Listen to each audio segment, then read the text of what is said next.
ഇന്ന് നമുക്ക് കോമൺ ആയിട്ട് എല്ലാവരും ചെയ്യുന്ന പഞ്ച് നീഡിൽ മിസ്റ്റേക്സ് നോക്കാം. First mistake wrong fabric choose ചെയ്യാനാണ്. എല്ലാവരും പഞ്ച് നീഡിൽ എന്ന് പറയുമ്പോൾ മങ്സ് ക്ലോത്ത് പോയി വാങ്ങിക്കും. നിങ്ങൾ നീഡിലിൻ്റെ സൈസ് അനുസരിച്ചിട്ട് വേണം ക്ലോത്ത് സെലക്ട് ചെയ്യാൻ. ചെറിയ നീഡിലിൽ ഒരിക്കലും മങ്സ് ക്ലോത്ത് ലൂപ്സ് ഹോൾഡ് ചെയ്യൂല. അതിന് നമ്മൾ കോട്ടൺ അല്ലെങ്കിൽ ലിനൻ ബ്ലെൻഡ് ക്ലോത്ത്സ് യൂസ് ചെയ്യുക.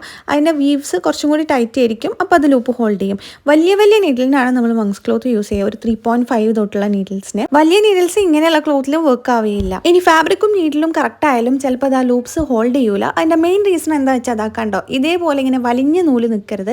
അവിടെ ഒരു നോട്ടോ എന്ത് കാര്യങ്ങളുണ്ടെങ്കിലും കെട്ടുണ്ടെങ്കിലും ഒക്കെ നമ്മൾ ലൂസാക്കി കൊടുക്കണം. അടുത്തത് യാൺ സൈസിൽ വരുന്ന മിസ്റ്റേക്ക് ആണ്. ചെറിയ യാണ് നമ്മൾ ചെറിയ നീഡിലാണ് യൂസ് ചെയ്യുന്നത്, വലിയ യാണാണ് വലിയ നീഡിൽ യൂസ് ചെയ്യേണ്ടത്. പഞ്ച് നീഡിലിൻ്റെ ഓപ്പൺ സൈഡ് എപ്പോഴും നമ്മൾ ഇതാ ഇങ്ങനെ ഏത് ഡയറക്ഷനിലാണോ തുന്നണം ആ ഡയറക്ഷനിൽ ഫേസ് ചെയ്യണം. ഇനി അങ്ങനെയല്ല, നമുക്ക് തോന്നുന്ന പോലെ ഇങ്ങനെയൊക്കെ ആക്കി കഴിഞ്ഞ് കഴിഞ്ഞാൽ ലൂപ്പ് ഹോൾഡ് ചെയ്യില്ല. അപ്പം നിങ്ങൾ മിസ്റ്റേക്സ് ചെയ്തിട്ടുണ്ടെങ്കിൽ കറക്റ്റ് ചെയ്യുക. എല്ലാ പ്രോഡക്ട്സിൻ്റെ ലിങ്കും ഞാൻ സ്റ്റോറിയിൽ കൊടുക്കാം കേട്ടോ.